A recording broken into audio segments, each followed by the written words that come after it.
On ne vit pas dans un monde de bisounours, on ne vit pas dans un monde avec des gentils petits chats. Et les communistes, ils sont pas très sérieux. Les communistes, en fait, ils ont des bons sentiments, mais c'est pas avec ça qu'on va changer le monde. C'est un argument de droite qu'on entend quand même souvent et j'aimerais bien y répondre. Je me demande comment vous vous y prendriez pour y répondre. Il a plein de poils ce chat. Et du coup, j'aimerais bien que vous me disiez dans les commentaires comment vous feriez pour répondre à cet argument-là. Moi, je vais essayer d'y répondre, proposer une réponse, et puis vous me direz, on essaiera de comparer pour voir si on s'y prend différemment. La manière dont je m'y prends typiquement pour répondre à ce genre de cliché, en fait, c'est de me demander pourquoi les gens de droite y pensent de cette manière-là. Et derrière cet argument, qu'est-ce qu'il y a? Il y a l'idée qu'en fait, on ne peut rien changer à la situation actuelle. En fait, les communistes, ils sont bien gentils, ils ont des bonnes intentions, mais enfin bon, c'est pas très sérieux tout ça.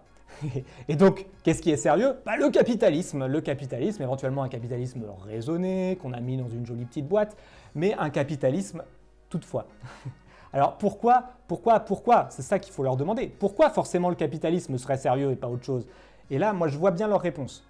Mais parce que le monde, il n'est pas tendre, parce que le monde, il n'est pas gentil, parce qu'il faut l'accepter comme il est, et parce qu'en fait, il faut être productif, il faut aller travailler dans des entreprises, et ça ne fait pas toujours plaisir. Et les communistes, ils n'ont pas les pieds sur terre, ok? Et ça, c'est la réponse typique. Je pense, en vrai, qu'il y a un petit quelque chose de vrai dans ces arguments-là. Je pense que, en fait, l'idée que c'est pas agréable, la réalité, c'est vrai. Il y a des morts au travail, il y a de l'exploitation. Enfin, faut quand même pas oublier qu'une bonne moitié des patrons sont des délinquants qui respectent même pas le code du travail tel qu'il est, sans même parler de vouloir améliorer le code du travail. Tel qu'il est, ils ne le respectent pas. Il y a des salaires qui ne sont pas du tout à la hauteur du travail qui est demandé. Il y a un marché immobilier qui est purement et simplement dégueulasse. Il y a des services publics qui sont dans un état catastrophique.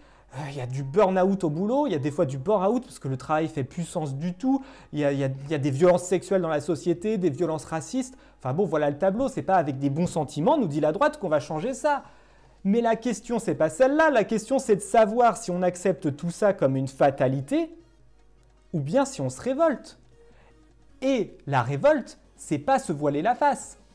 La révolte, c'est pas juste des bons sentiments. La révolte, c'est un refus de la réalité comme une fatalité. On ne fait pas de la réalité une fatalité. On ne fait pas de la réalité quelque chose auquel on ne peut pas toucher. En fait, la médecine, c'est une révolte. Les vaccins, c'est une révolte.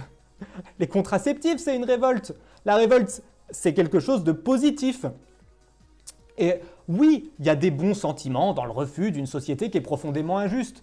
Le communisme, c'est des bons sentiments, avec une solution concrète, avec des solutions concrètes. C'est bien, par exemple, de faire preuve de charité, d'aider les gens qui font la manche dans la rue. C'est encore mieux de comprendre les causes réelles de la pauvreté pour pouvoir y faire face à un niveau plus général. Et une fois qu'on a compris qu'il faut agir comme ça, en fait, on comprend que ça marche avec tout. C'est pour ça qu'il faut être communiste. Bon, voilà comment moi je m'y prendrais pour répondre. Si ça vous convient, vous pouvez mettre un like. Si vous pensez que ma réponse vaut quelque chose, mettez un petit like et puis abonnez-vous, partagez cette vidéo et n'hésitez pas à me dire ce que vous avez pensé de tout ça dans les commentaires. À très vite!